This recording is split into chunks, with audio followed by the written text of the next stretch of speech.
کچھ لوگ اسلام کو بدنام کرنے کی طرح طرح کی سازشیں رچتے رہتے ہیں۔ کبھی نبی پاک صلی اللہ علیہ وسلم کی شان میں گستاخیاں کرنا، تو کبھی قرآن پہ اعتراضات کرنا، تو کبھی اللہ سبحانہ و تعالیٰ کے وجود کا انکار کر دینا۔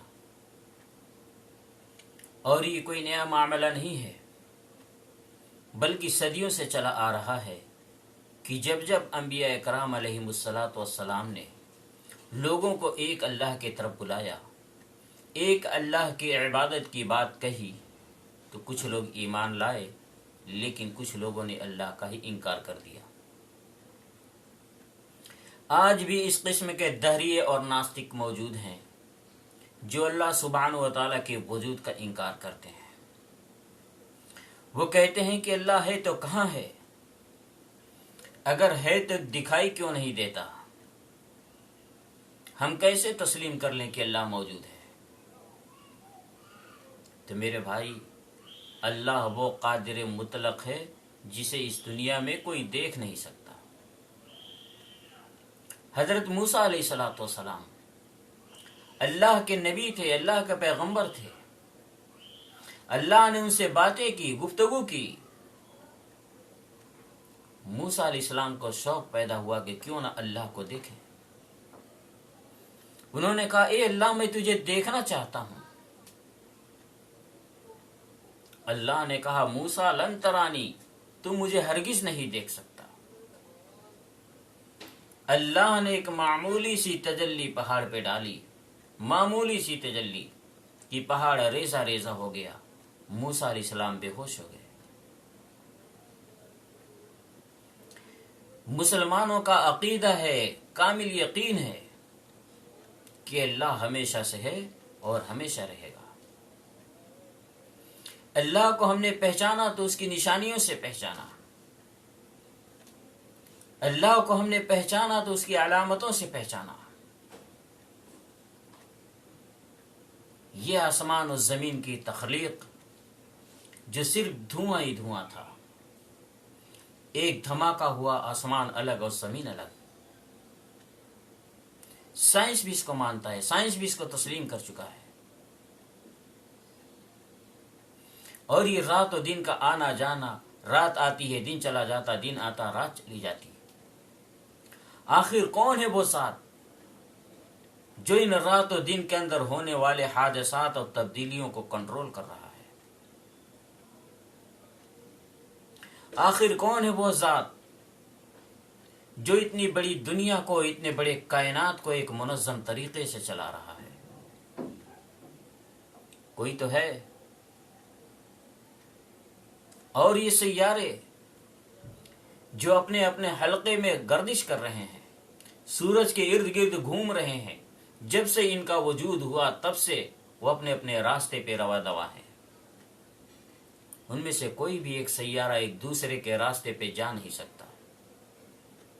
جس دن وہ ایک دوسرے کے راستے پہ گیا اور ٹکرایا، یقیناً وہ قیامت کا دن ہوگا، جس کا ذکر قرآن میں بھی ہے کہ اذا الشمس کورت وَإِذَا النُّجُومُ انکدرت۔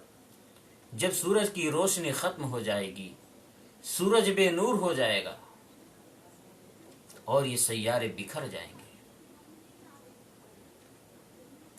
یہی تو ہیں وہ اللہ کی نشانیاں جس سے ہم اللہ کے وجود کو مانتے ہیں۔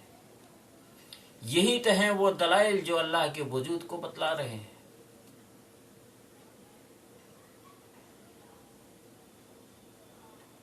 اللہ کے نشانیوں کو تم اپنے وجود میں تلاشو کہ تم کچھ بھی نہیں تھے، تمہارا ذکر بھی نہیں تھا، تمہارا نام لینے والا بھی کوئی نہیں تھا۔ اللہ نے ایک معمولی نطفے سے تمہاری تخلیق کی، تمہاری پیدائش کی،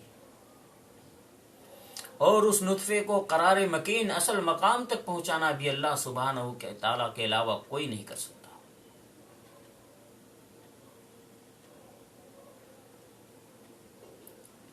جب وہ نطفہ قرار مکین تک پہنچتا ہے تو کچھ دنوں کے بعد جونک کی طرح ہو جاتا ہے، پھر کچھ دنوں کے بعد خون کا لوتھڑا بنتا ہے،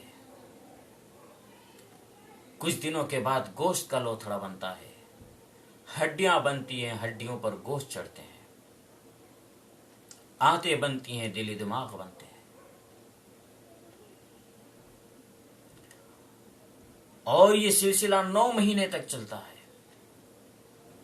وہ بھی 3 اندھیروں میں، ایک پیٹ کا اندھیرا، دوسرا رحم کا اندھیرا، تیسرا وہ جھلی جس میں بچہ لپٹا ہوا ہوتا ہے۔ ان 3 اندھیروں میں 9 مہینے تک تمہیں آکسیجن کون پہنچا رہا تھا؟ ان 3 اندھیروں میں 9 مہینے تک تمہیں زندہ کون رکھے ہوئے تھا؟ ان 3 اندھیروں میں 9 مہینے تک تمہیں خوراک کون پہنچا رہا تھا؟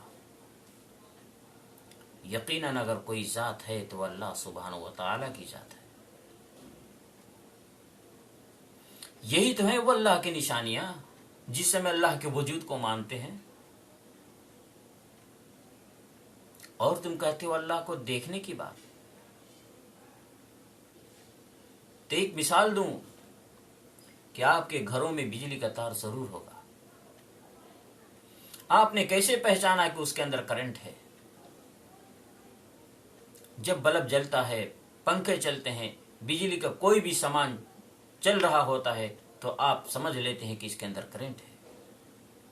آپ چھو کر کے تو دیکھ سکتے نہیں، ورنہ آپ کی زندگی کا آخری دن ہو۔ جلتے ہوئے بلب سے، چلتے ہوئے پنکھے سے آپ نے اس کے وجود کو پہچانا، کرنٹ کے وجود کو پہچانا۔ لیکن کیا کبھی آپ نے اس کرنٹ کو دیکھا ہے؟ کیسا ہے؟ لال ہے، پیلا ہے، ہرا ہے، نیلا ہے، کیسا ہے؟ کیا کبھی آپ نے دیکھا؟ نہیں دیکھا، پھر بھی آپ اس کے وجود کو مانتے ہیں۔ روح، آتما جو آپ کے جسم میں ہے، جب تک انسان سانسیں لے رہا ہے، ہنس رہا ہے، بول رہا ہے، زندگی کے آثار اس کے اندر نظر آ رہے ہیں، زندگی کی نشانیاں آپ کو نظر آ رہی ہیں، تو آپ سمجھ لیتے ہیں کہ اس کے اندر روح ہے۔ جس دن زندگی کی نشانیاں آپ کو نظر نہ آئے تو آپ سمجھ لیں گے کہ یہ اس کے اندر روح نہیں ہے۔ لیکن کیا کبھی آپ نے اس روح کو دیکھا ہے؟ نہیں دیکھا، پھر بھی آپ کو یقین ہے کہ اگر اس کے اندر زندگی کے آثار موجود ہیں تو اس کے اندر روح ہے۔ اب اتنی واضح نشانیوں کے بعد، اب اتنی واضح دلائل کے بعد، اگر اللہ کا وجود کسی کو سمجھ میں نہ آئے تو اس سے بڑا نادان اور جاہل کوئی نہیں ہے۔